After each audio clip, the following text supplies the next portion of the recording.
Bos días a todos.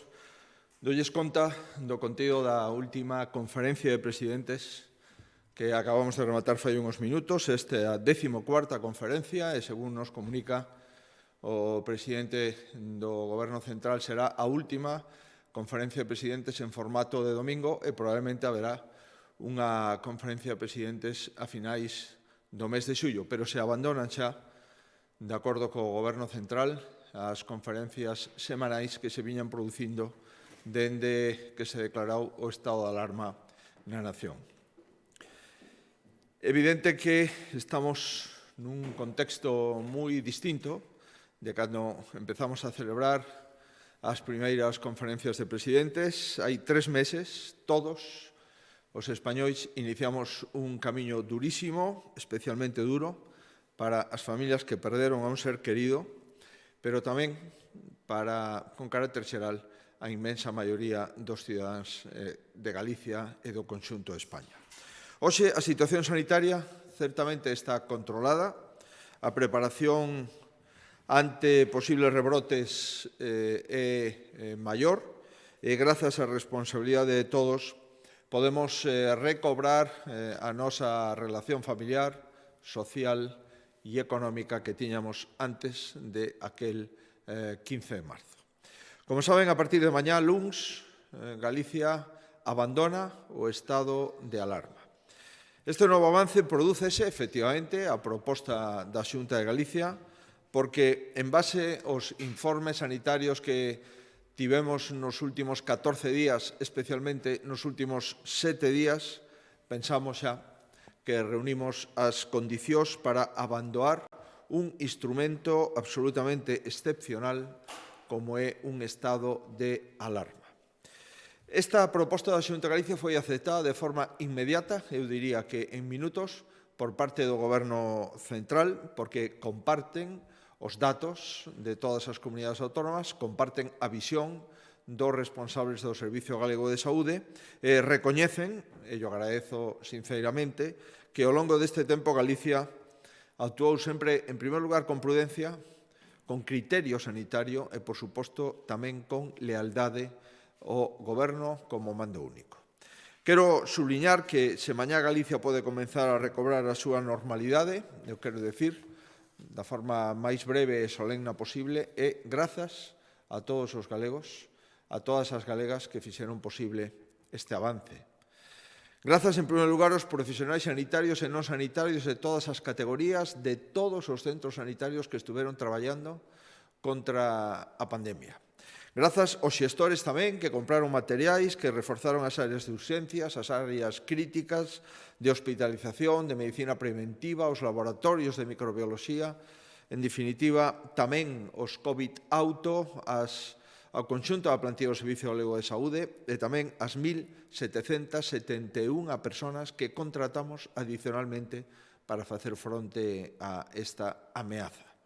Grazas aos traballadores das residencias de maiores e das residencias de discapacidade que protexeron a saúde dos residentes, sobre todo dos maiores discapacitados que son población de maior risco, persoas máis vulnerables. Grazas aos sectores económicos que estuveron abertos e que nos permitiron a todos poder seguir nas nosas casas, nos lugares de residencia, poder seguir vivindo sin faltar a enerxía, sin faltar tamén as capacidades das empresas que puxeron a nosa disposición alimentos e que tamén puxeron a nosa disposición xestorías, bancos, farmacias, en definitiva, todos aqueles que fixeron fronte á pandemia traballando. Grazas aos emprendedores que se mantiveron abertos, como digo, e tamén os que se lles obligou a pechar. Grazas aos traballadores que permaneceron nas súas casas, especialmente aqueles traballadores que están sufrindo as consecuencias da crise económica nos seus salarios ou no desemprego.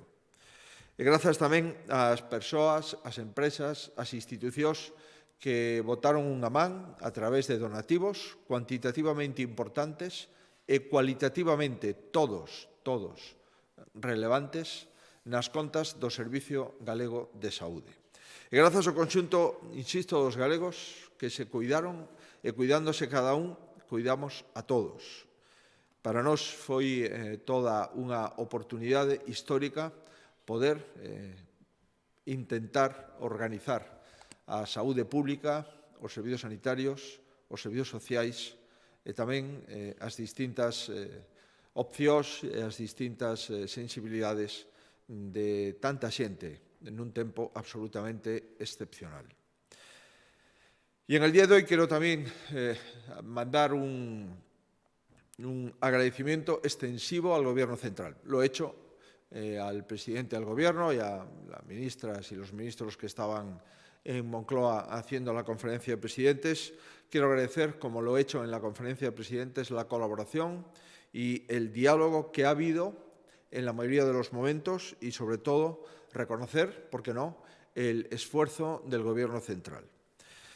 Porque con aciertos, que sin duda los ha habido, y con errores, que en algunos casos estos errores eran lógicos por ser la primera vez que nos enfrentábamos a una pandemia, insisto, con acuerdos y también con diferencias que seguramente son inevitables en una gestión tan difícil, no me cabe duda de que el Gobierno central ha intentado acertar en sus decisiones. Como digo, o mérito de poder reunir as condicións para sair do estado de alarma é de todos os galegos e a responsabilidade, a partir de mañá, en consecuencia, tamén é e será de todos os galegos. En ningún momento podemos esquecernos de que cada paso que se dá para levarnos a todos a redobrar a nosa responsabilidade e a non relaxarnos. En Galicia hai unha evolución positiva, eso é incuestionable. A presión dos hospitais, con 7 persoas hospitalizadas, ningunha persona por patoloxía COVID xa nas UCIs, acreditan esta situación.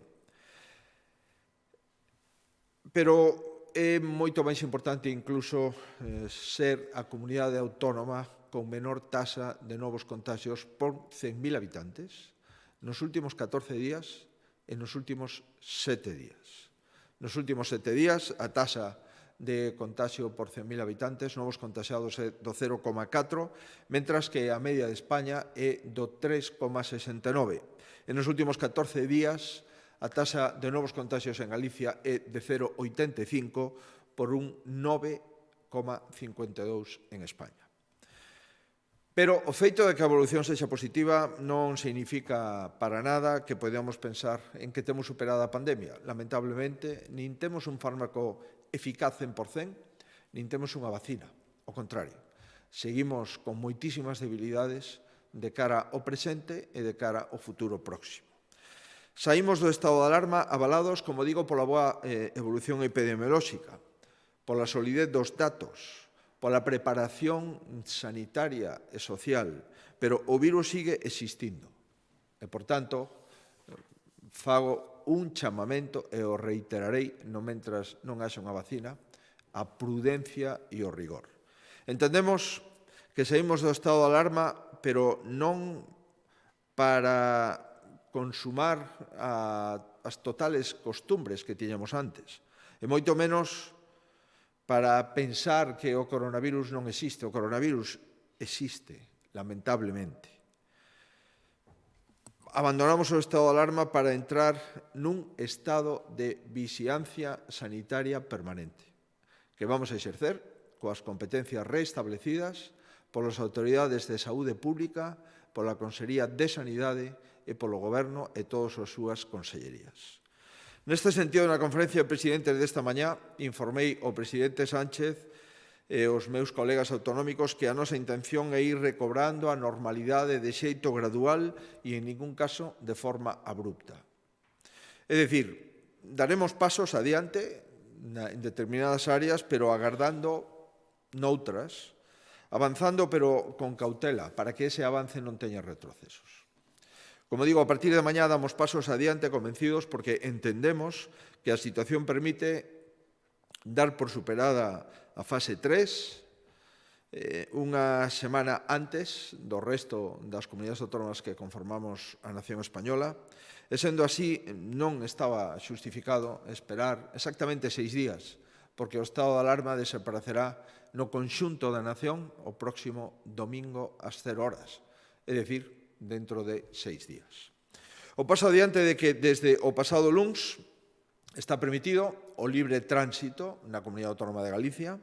O paso adiante de que a partir de mañá se incrementarán os aforos con carácter xeral o 75% en todos os establecementos pechados.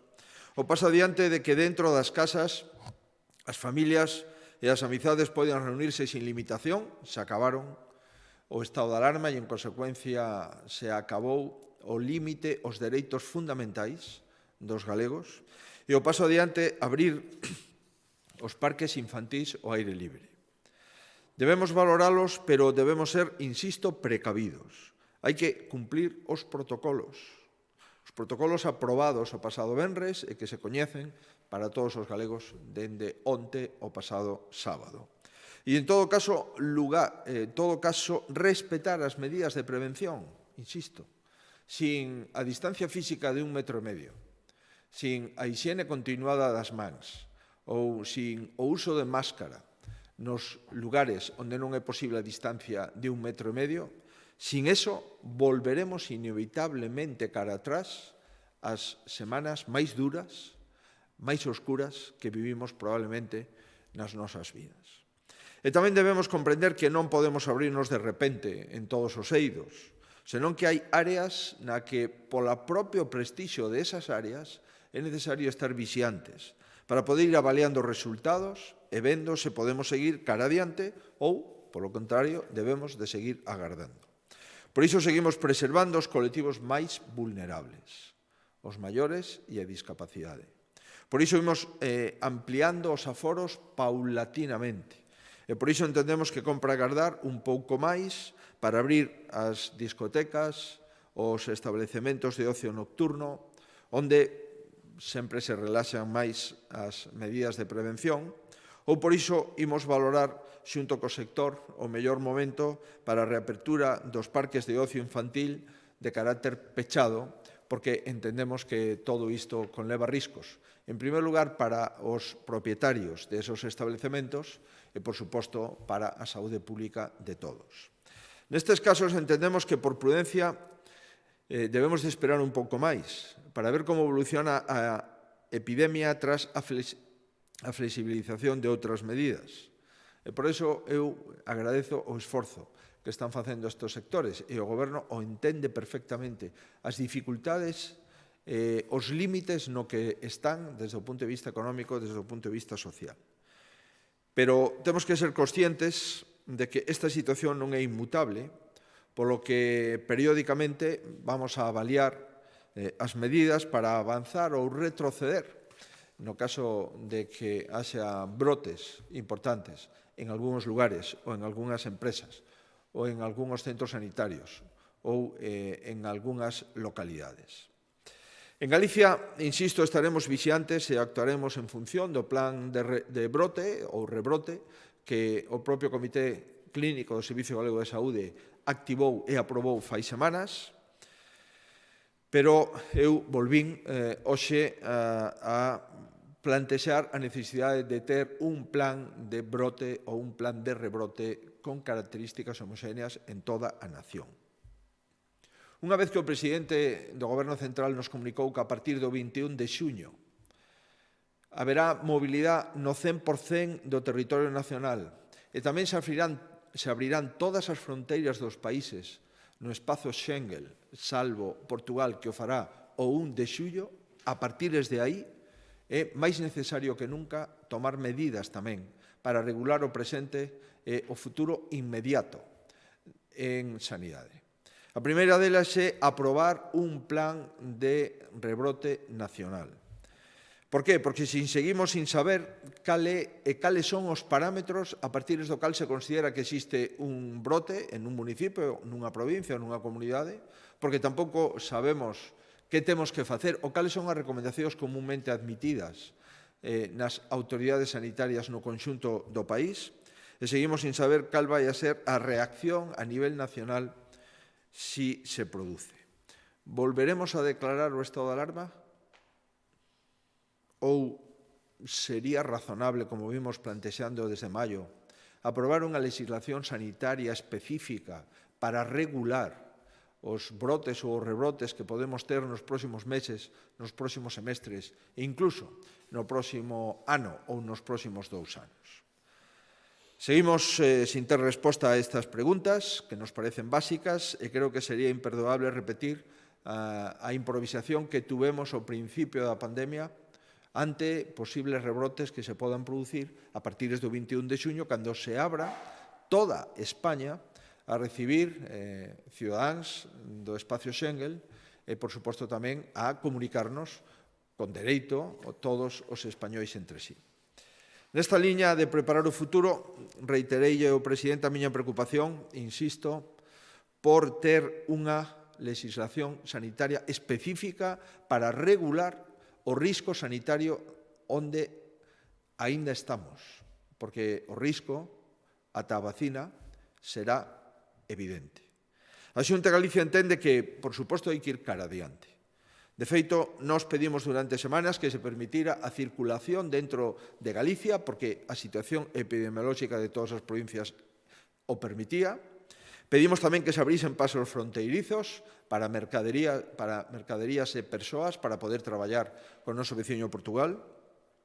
Decidimos dar por superada a fase 3 porque pensábamos que a nosa situación sanitaria o permite, o Goberno así o aceptou, como decía, e a Xunta de Galicia quere seguir cara adiante, porque recuperar a mobilidade completa significará que persoas de outras comunidades e de outros países verán a Galicia e as necesitamos para revitalizar un sector que dá emprego a 100.000 personas, que é o sector da hostalería e o sector do turismo. E porque somos, ademais, unha terra aberta e unha terra hospitalaria e unha terra que o que queremos é recibir a miles de persoas en Galicia, como viñemos facendo en todas as tempadas anteriores. Por iso hai que ir cara adiante, pero temos que ir cara adiante e ter criterio. E ter un criterio sanitario. E ter un criterio sanitario que acredite unha capacidade de reacción inmediata ante brotes que podan ocurrir, como están ocurrindo noutros lugares de España, e todos os expertos, ademais, nos indican que eso é algo que inevitablemente se vai a producir máis temprano que tarde. Todos os galegos, como conxunto dos españois, levamos meses, primeiro en confinamento, despois en procesos de apertura gradual, e a todos nos supuxo un gran esforzo.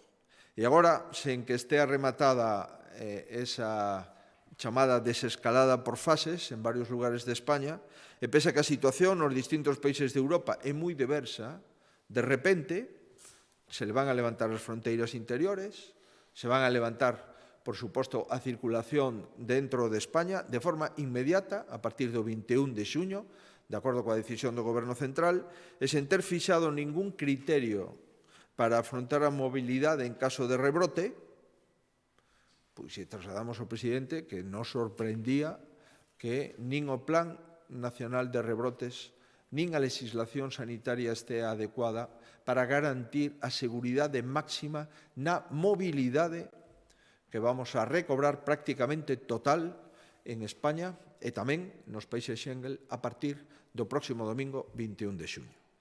Por iso volvían a insistir ao presidente, do mesmo xeito que fixeron outros presidentes de comunidades autónomas, de que é imprescindible dotarnos de capacidade legal para actuar no caso de rebrotes localizados. Imaginemos que se detecta un rebrote nun territorio, nunha zona pequena, nun concello ou incluso, lamentablemente, nunha cidade grande.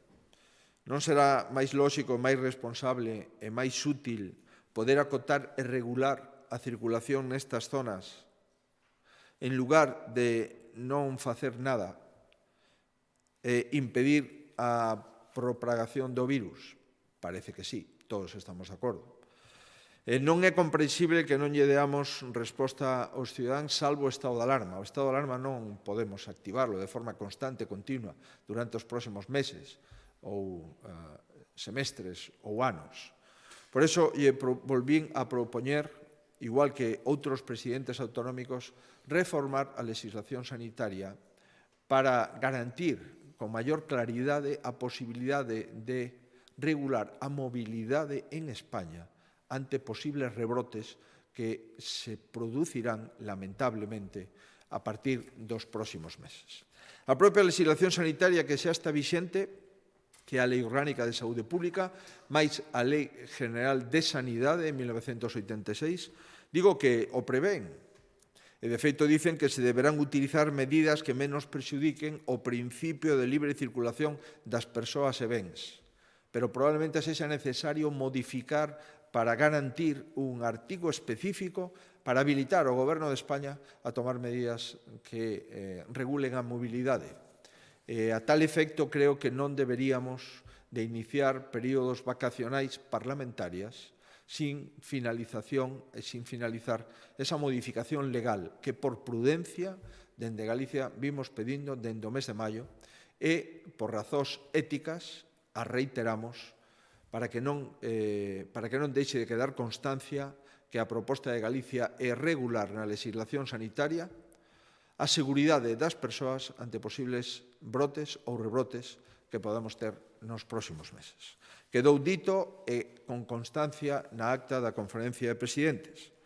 Do mesmo xeito que o Goberno Central vai autorizar de golpe a circulación completa, nós o que pedimos é que esa circulación teña tamén unha garantía legal para que todos os cidadáns podamos movernos no territorio sabendo que hai normativa que ante posibles brotes ou rebrotes se active e se protexa a saúde pública de todos. Do mesmo xeito que digo isto con absoluta convicción, tamén quero afirmar clara e rotundamente que non participo de ningunha corrente que pretenda estigmatizar a ninguén. O contrario, o que pretendo é garantir a saúde pública de todos. Galicia é unha terra aberta, é unha terra tolerante. Queremos que veña moitísima xente. Por qué? Porque somos un pobo acolledor, porque somos un pobo hospitalario, porque recibiremos sempre cos brazos abertos a todas as persoas que nos queran visitar e lle pedimos a todos que veñan con absoluta seguridade a unha terra segura. O coronavirus non mudou na nosa forma de entender a hospitalidade. Ao contrario, o que queremos é garantía para os que nos visitan e garantía para os cidadáns de Galicia, do mesmo xeito que os cidadáns galegos queremos acudir a outros territorios coa mesma garantía que pedimos para nós. Que non haxa mando único non pode significar que o Goberno Central se desentenda de coordinar e de avanzar as cuestións tan trascendentais para outro sector fundamental da nosa población, que son os nosos nenos, as nosas nenas, os nosos mozos, a educación. A nosa postura resúmese en dúas cuestións. A primeira, a equidade, e a segunda, a normalidade. A equidade, nós sempre defendimos que a educación debe ser o máis similar posible en contidos e tamén en organización entre todas as comunidades autónomas. E a normalidade porque nós creemos que, respetando todas as precaucións, temos que tentar que o curso do ano que comeza sexa similar a cursos anteriores. No que respecta á equidade, sumámonos ao inicio do curso proposto polo Goberno, e no que respecta á normalidade, queremos que referencia tamén ás recomendacións da Organización Mundial da Saúde. Con esas recomendacións podemos empezar o curso lectivo sin problemas. E seguindo esas recomendacións da Organización Mundial da Saúde, debemos de evitar romper os grupos que xa veñen traballando e compartindo as aulas, evitando así os rapaces que bastantes cambios xa viviron e vivirán pois rupturas emocionais entre os compañeros que conforman o mesmo curso. Temos que extremar, sin dúbida, todo.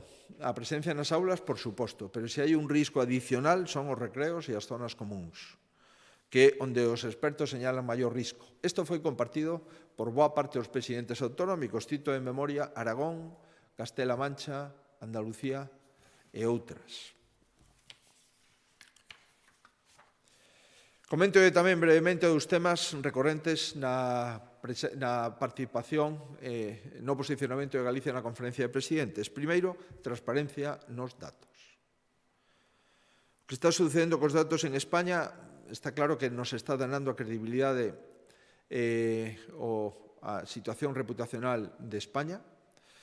Tamén está dañando a credibilidade que os cidadáns podan ter nas institucións e é unha falta de respeto aos falecidos. Por eso volvemos a reiterar. Hai presidentes autonómicos que na conferencia de presidentes deron datos de mortalidade que non coinciden cos datos publicados polo Ministerio de Sanidade.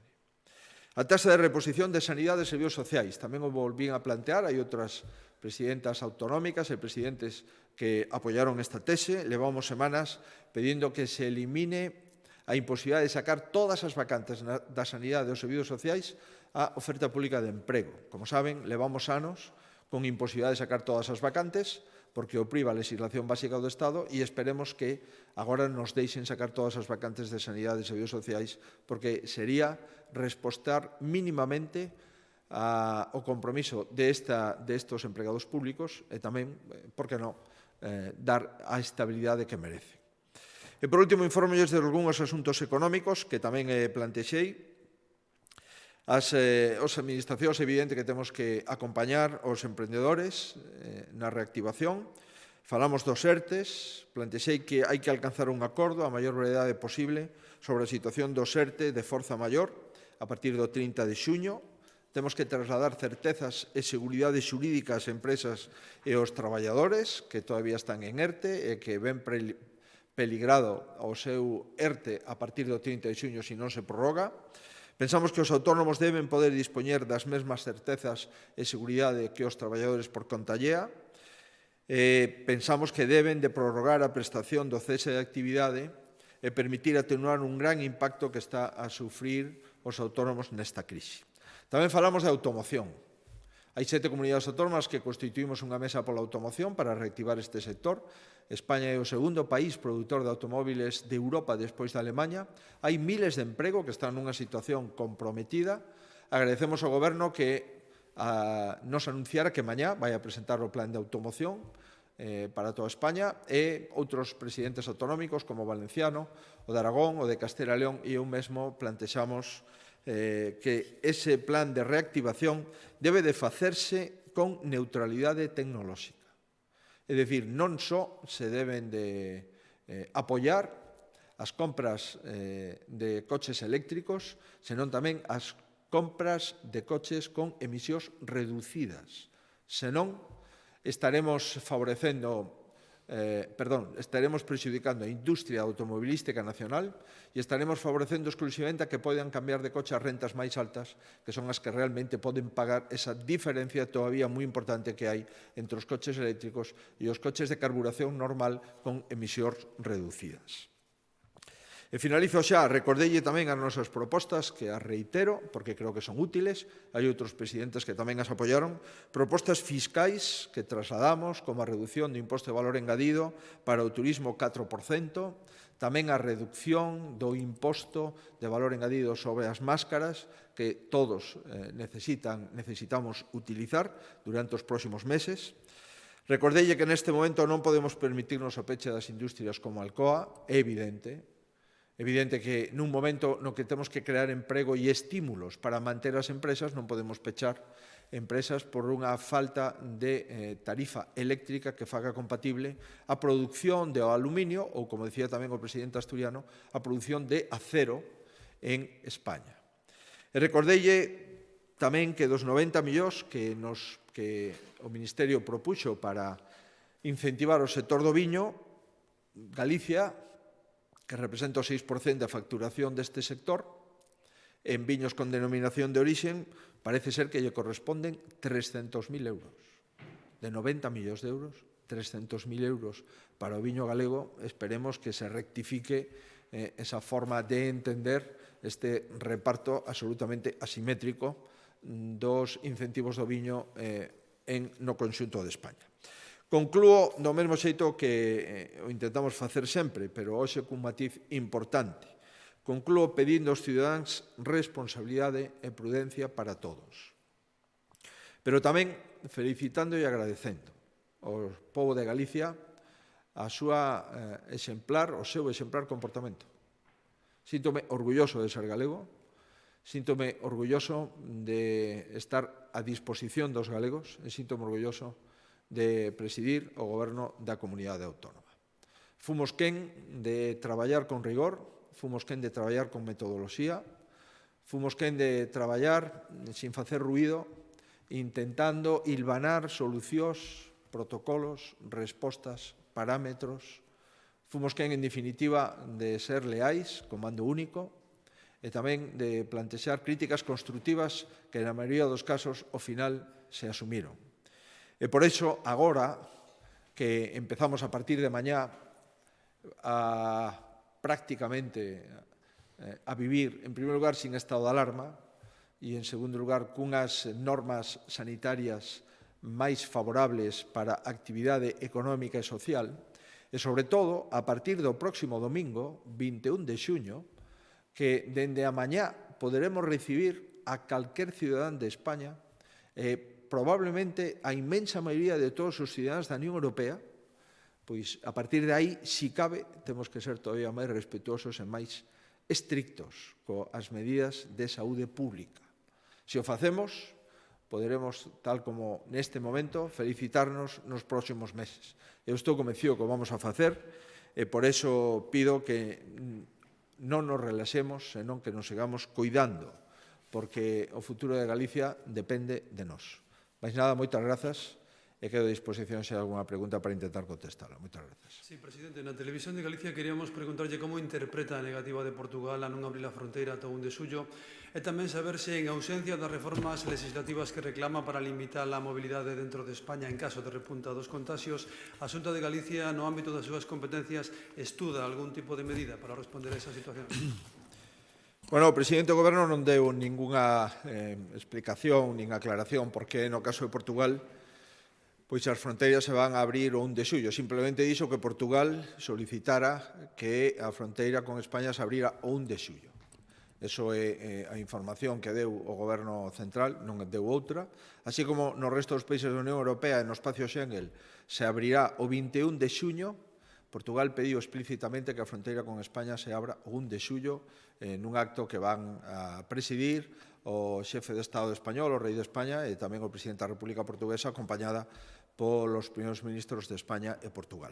Sobre a situación que estamos vivindo en Galicia desde o punto de vista transfronteirizo, melloramos paulatinamente a nosa situación, polo menos o paso de traballadores interfronteirizos e de mercadorías. É certo que non se vai a poder restablecer o 100%, dado que o goberno portugués solicitou ao goberno español o retraso na apertura ata o 1 de xullo.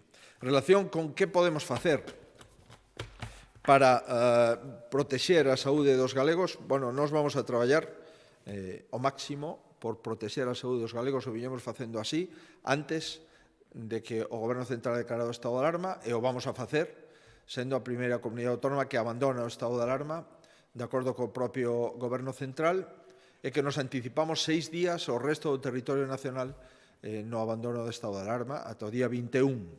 Si creo, e por iso o plantexei desde o mes de maio, e sigo plantexando agora, por responsabilidade e por principios éticos, de que é un erro irnos de vacacións parlamentarias por parte das Cortes Xerais sin unha garantía legal para que durante este verán e nos meses e semestres posteriores teñamos unha lei sanitaria que poda regular limitacións de mobilidade ante brotes ou rebrotes que se podan producir nos próximos meses, trimestres, semestres ou anos.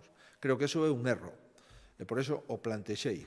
Que podemos facer nós? Nós seguir activada en parte a alerta sanitaria, e, por suposto, se vemos que temos algún problema nun municipio ou nunha provincia, dado que non podemos, por ausencia legal, pechar localidades, si poñelo en coñecemento da xurisdicción ordinaria e pedirlle ao xuíz autorización para que a Xunta poda pechar un municipio concreto ou incluso unha provincia. Evidentemente, o que non pode facer a Xunta é pechar a comunidade autónoma. Iso é unha competencia do Goberno Central e por iso pedimos que haxa leis que habiliten ao Goberno Central para seguir traballando con rigor nos próximos meses, nos próximos semestres. Sí, bo día. Faro Vigo tamén se refire a estas dúas cuestións e pregunta en primeiro lugar se obtivo resposta do Goberno á demanda de reformar a legislación sanitaria e respecto ás fronteiras se pensa que é apresurado abrilas o 21 de xuño e considera que sería mellor agardar a xullo. O presidente non contestou a isto. Houbo varios presidentes que pedimos legislación sanitaria específica, de algún xeito, tanto o presidente de Castela-A Mancha, o presidente de Andalucía, o presidente de Asturias, o presidente de Castela-León, creín entender tamén o presidente de Aragón. Nos pronunciamos claramente sobre isto porque hai un vacío legal. Hai un vacío legal como consecuencia de que non se quiso reformar a legislación sanitaria para garantir a reducción de mobilidade no caso que fora necesario. Acudir ao estado de alarma nas primeiras semanas foi correcto, era o lóxico. Non podíamos empezar a legislar e non facer nada. Agora ben, cando xa levábamos pois un mes, mes e medio, 2 meses en estado de alarma, parecía razonable meter unha modificación na Lei Orgánica de Saúde Pública e aprobala de forma inmediata para que non necesitásemos estados de alarma posteriores e, sobre todo, agora que o Goberno decide levantar en toda España o estado de alarma o próximo domingo, dende as 0 horas, ter unha legislación que nos garantice, unha legislación que nos asegure unha rede para traballar en aberto. O presidente non fixo contestación ás propostas dos distintos presidentes. É certo que nas reunións preparatorias que desde fai 3 semanas temos no día de onte coa ministra de Administracións Públicas, a ministra aceptou que efectivamente había que traballar nunha regulación específica, pero sin concretar períodos nin prazos ao respecto. Sobre a apertura de fronteiras, se é prudente ou non facelos o 21 de xuño, eu creo que non teño información suficiente para tomar ou posicionarme nesta decisión. Non teño información. Sei como está os datos que se publican o resto dos países. Hai países europeos que teñen unha taxa de incidencia nos últimos 7, nos últimos 14 días pois alta, pero a mí non me corresponde facer opinións nin xuizos en relación coa política exterior de España relacionada con esta pandemia. O único que podo decir é que hai que ter cuidado con isto. Íbamos moi encima, as cousas iban abrindo pouco a pouco. Agora, de repente, o 21 de xuño se abre todo, e isto informado con 6 días de antelación. Evidentemente, espero que as cousas vayan ben. E por eso, sí, se non temos unha lei que nos garantice a posible regulación da mobilidade nos próximos meses, pois estamos ante un risco sanitario sin cobertura legal, e iso preocúpame. Respecto a la cuestión de la frontera, 4 Televisión pregunta cómo interpreta que Portugal retrase abrir la frontera solamente con España. Bueno, yo no sé si solamente la cierra con España hasta el 1 de julio, eso no me ha quedado claro. Bueno, las autoridades portuguesas han adoptado este criterio. Es un país soberano y le corresponde a ellos valorar cuál es su situación epidemiológica y cuál es la situación epidemiológica de España. Es evidente que Portugal es un país que funciona de una forma absolutamente automática en sus relaciones laborales, familiares y en sus relaciones económicas con España. La frontera más larga de Europa, de la Unión Europea, es la frontera entre España y Portugal.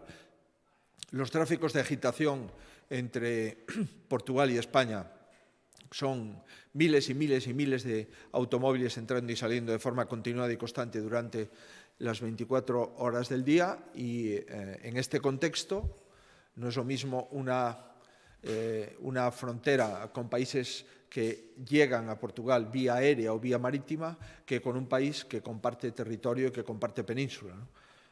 A mí no me corresponde hacer la valoración que hace el gobierno portugués, en primer lugar porque desconozco su alcance y en segundo lugar, insisto, por respeto a las autoridades portuguesas.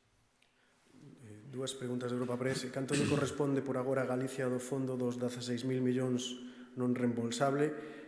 Canto considera a Xunta que debe recibir? E por outra banda, si entende as voces que cuestionan que abran parques infantís ao aire libre e actividades con ata 250 menores, mentres centros de día e garderías seguen pechadas. Non sabemos o que nos corresponde porque tamén varios presidentes falaron disto, non hai todavía unhos criterios prefixados. Parece ser, o Goberno nos prometeu que no mes de xuño se convalidaría, no mes de xuño se aprobaría no Consello de Ministros, que quedaría aprobado en Cortes en xullo e os primeiros transferencias se recibirían no Tesouro das facendas autonómicas no mes de xullo.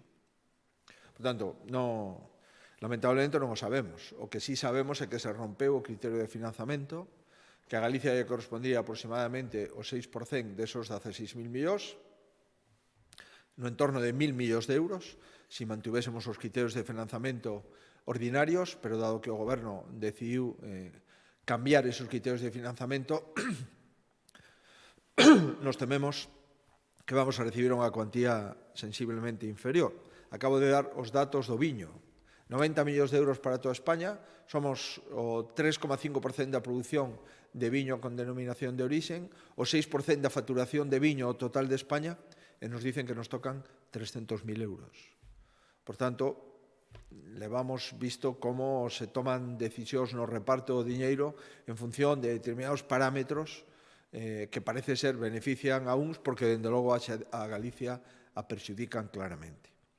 En relación con por que abrimos os parques infantís e non abrimos determinadas actividades que afectan aos rapaces en lugares pechados, pola propia característica do lugar. Os rapaces, os menores, teñen que reactivar os seus comportamentos sociais. E entre un parque infantil ao aire libre, no cual hai riscos, insisto, se os concellos poideran desinfectar e ter personas nos parques infantís que mellorasen a desinfección dos mesmos, se podería facer as cousas con menor risco, pero nos parques infantís ao aire libre hai menor risco sanitario que nas actividades infantís en lugares pechados. Eso é o que os pediatras e os infecciólogos nos lo comentaron e nos lo concretan desde fai semanas. Por tanto, temos que empezar primeiro cos parques infantís, ver como se comporta a situación e despois ir pensando en actividades infantís en lugares pechados. Insisto, esta é a dinámica e o procedimento que consideramos útil.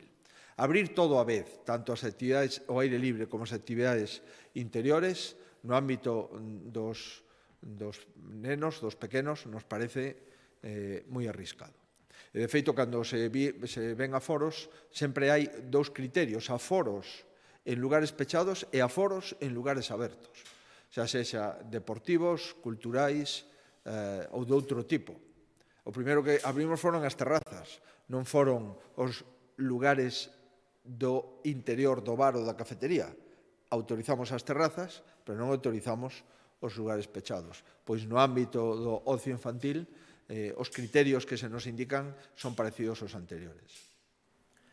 Tamén sobre os nenos, Galicia Confidencial indica que Política Social fixo xa público o protocolo para actividades con menores e pregunta por que a Xunta permite ter a centos de nenos xuntos nun campamento e non abre as garderías. E, por outra banda, sobre rebrotes, consulta se a Xunta está preparada para controlar posibles rebrotes en Galicia sen pedirlle axuda ao Goberno Central. Bueno, intentei explicar o tema das garderías. As garderías non son lugares abertos, as garderías son lugares pechados. En segundo lugar, as garderías é de 0 a 3 anos, mentras que os campamentos é xa de xente máis adolescente.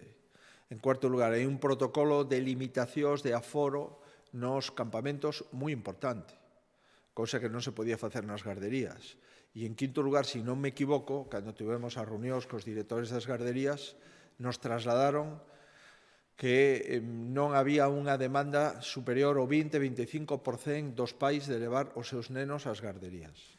Por todas estas razóns, consideramos que as garderías as temos que abrir, pero pedimos, polo propio ben das familias e dos nenos, de forma moi especial, e polo propio ben dos profesores e dos titulares das garderías, ver un pouco como evoluciona a relación dos menores en ámbitos abertos, en ámbitos de espazos públicos.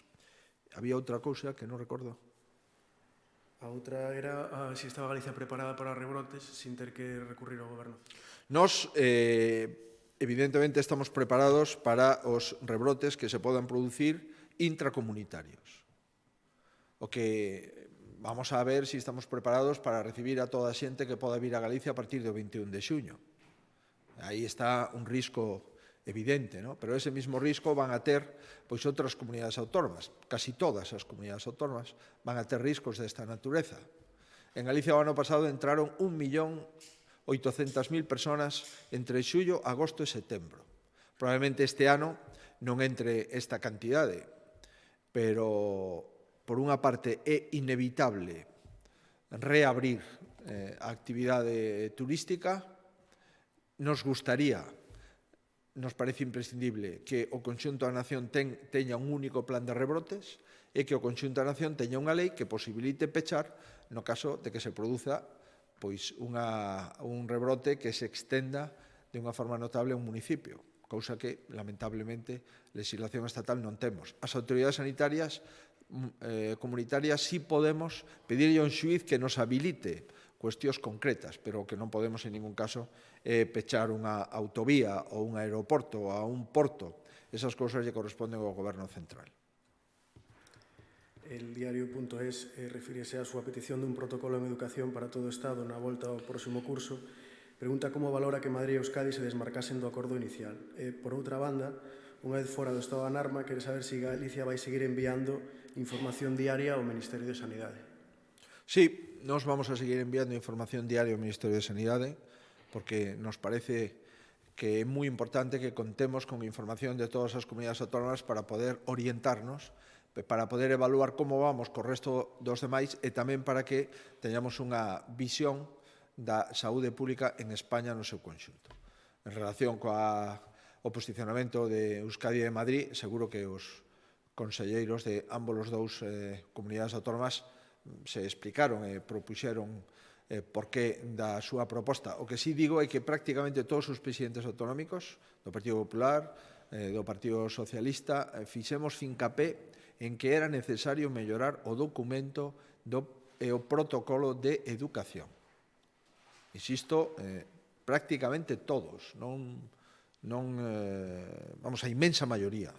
Creemos que hai que seguir mellorando ese protocolo de educación porque entendemos que non son temas menores o inicio do curso escolar e porque non podemos refuxiarnos de que eso é unha competencia da comunidade autónoma. Tamén é unha competencia dunha comunidade autónoma pechar un bar e, sin embargo, os bares foron pechados polo Goberno central e se regulaba as persoas que podían ir á barra ou que se tiñan que sentar nunha mesa. Comprenderá, e volvo a reiterar, que se regulamos o menos, deberíamos tamén regular o máis. En fin, esperemos que nas próximas semanas podamos avanzar e podamos ter un protocolo educativo un pouco máis claro, baseado na normativa e nas propostas que fai a Organización Mundial da Saúde para todos os países que pertencemos a esa Organización Mundial.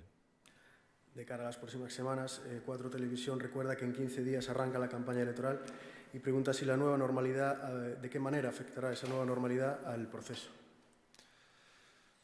Bueno, en mi opinión, la nueva normalidad ya está afectando al proceso. Nosotros no estamos haciendo actos de precampaña.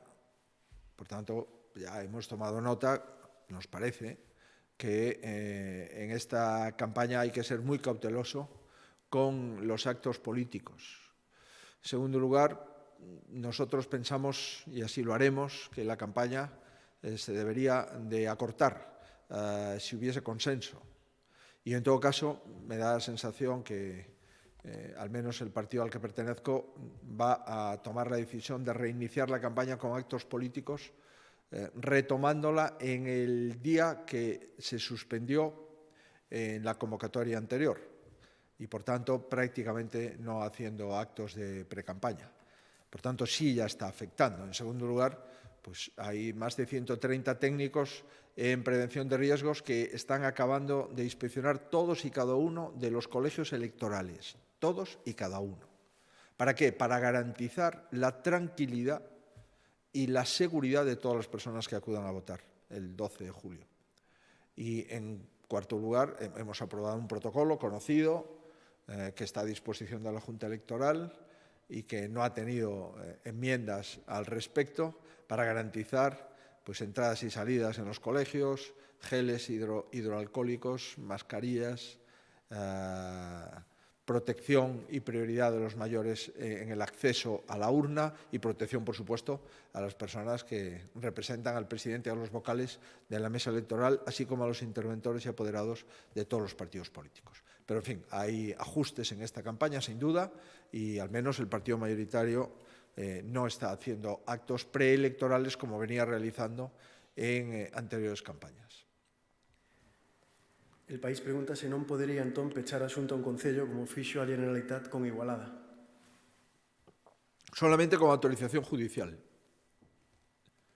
En las comunidades no tenemos competencias para cerrar un ayuntamiento ni cerrar una provincia. Tendríamos que pedirlo y motivarlo y obtener autorización judicial al respecto y después pedir la colaboración de las fuerzas y cuerpos de seguridad del Estado, que depende del Ministerio de Interior, para poder acordonar y poder regular ese acceso. No, las comunidades tampoco tenemos, por supuesto, ninguna competencia para cerrar autovías o puertos, aeropuertos, en fin, todas las infraestructuras de interés general del Estado le corresponde exclusivamente al Gobierno central y tampoco tenemos competencias para cerrar nuestra propia comunidad autónoma. Eso es una competencia que le corresponde al Gobierno central. En relación con los ayuntamientos concretos, entiendo que podemos instarlo, no decidirlo, pero sí instarlo y solicitar autorización a un juez. Hay varias preguntas sobre Alcoa. 4 Televisión quiere saber qué le transmitió Pedro Sánchez al respecto y Alerta Digital tiene varias. Saber si el Gobierno central ha valorado el impacto ambiental que supondría el cierre, sobre todo teniendo en cuenta el tema de las bolsas de lodos rojos, que está casi llena, si existen planes de tratamiento y si las subvenciones recibidas podrían ser reclamadas. No he tenido respuesta del presidente en relación con Alcoa. No la he tenido ni en la anterior conferencia de presidentes ni en esta. Puedo entender que no responda a cuestiones que afectan a una única comunidad autónoma, pero no he tenido respuesta. Sobre las subvenciones y lo que ha recibido, etcétera, etcétera, aquí hay empresas, no solo esta, sino que hay empresas, muchas, que han recibido descuentos en sus precios eléctricos por un concepto que técnicamente se llama interrumpibilidad.